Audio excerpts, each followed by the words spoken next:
In the news this week, the Barnett government rolled out service reforms for remote Aboriginal communities. And the Conservatives surprised the public by winning the British election. This is the Evening News with Ivan Lung and Daniel Stanislaw. Good evening. After months of controversy, the state government has announced a reform strategy for remote Aboriginal communities.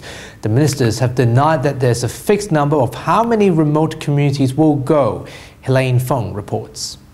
The Barnett government announced major reforms to the way services will be provided to Aboriginal communities to ensure better outcomes, which appears to be a departure from the controversial talks of closing up to 150 remote Aboriginal communities since November last year. We are not going to simply say what is easy or nice. We are going to confront the issues. We'll do it in as sensitive a way as we can. There is no overall plan to close communities. However, at the end of the process, I need to emphasise, I'm sure that there will be some of those communities that will close. But that will be after enormous consultation with those communities. A state government review of Aboriginal services found that despite high levels of spending, scattered approach, fragmented service delivery and inadequate coordination meant poor outcomes for Aboriginal people.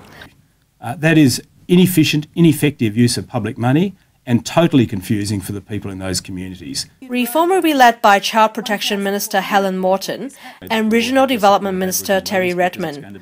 Both ministers will report to the Aboriginal Affairs Cabinet Subcommittee, chaired by Mr Collier. The opposition's Indigenous spokesman Ben Wyatt feared that the damage has already been done by the recent comments from the Premier. Peter Collier says one thing, the Premier says something else. I'm not sure who to believe between the pair of them, but I dare say the agenda's being set out of the Premier's office. Helene Fong, WAMN News. The Fremantle City Council has made a necessary but difficult decision to stop funding the Warrawee Women's Refuge due to rising costs. The Mayor is confident that services won't be affected by the transition. Darren McAlane has more.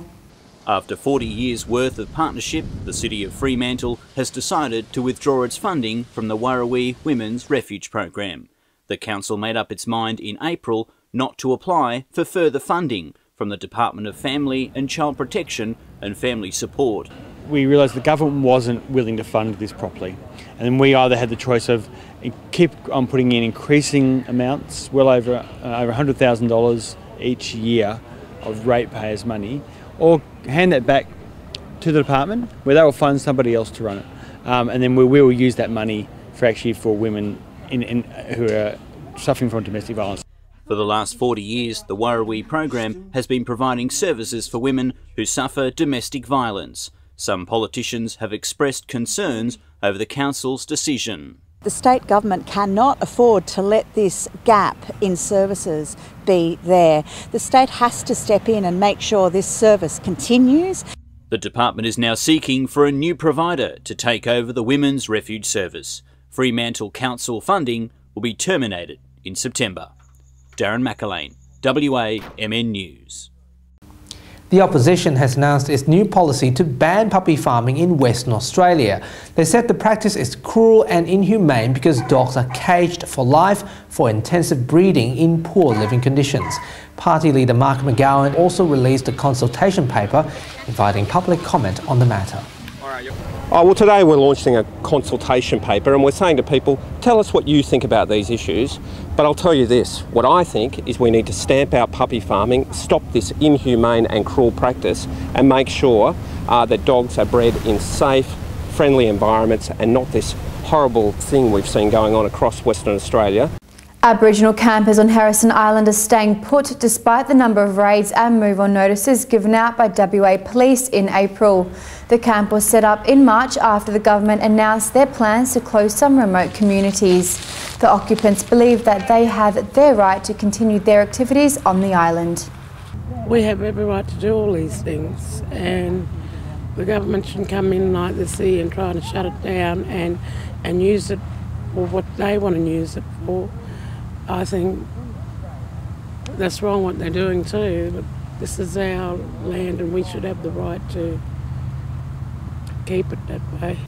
David Cameron successfully retained his position as British Prime Minister after the Conservative Party won 331 seats.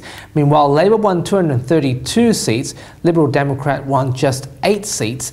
and the Scottish National Party gained a sweeping 56 seats. David Cameron has announced the forming of a new Conservative government, while Labour opposition leader Ed Miliband announced his resignation. We will govern as a party of one nation, one united kingdom. That means ensuring this recovery reaches all parts of our country, from north to south, from east to west. And indeed, it means rebalancing our economy, building that northern powerhouse. The United States are training Syrian rebels to confront Islamic State militants in the Middle East. US Defense Secretary Ashton Carter has confirmed that 90 people are currently being trained in a secret location. He reassured that the small forces won't be targeting Syrian President Assad's regime. The new rebel force will receive funding and support from coalition's forces. And those are the stories making news this week. You can follow the latest news on our website. Thank you for watching. We'll see you again next week. Good evening. Good night.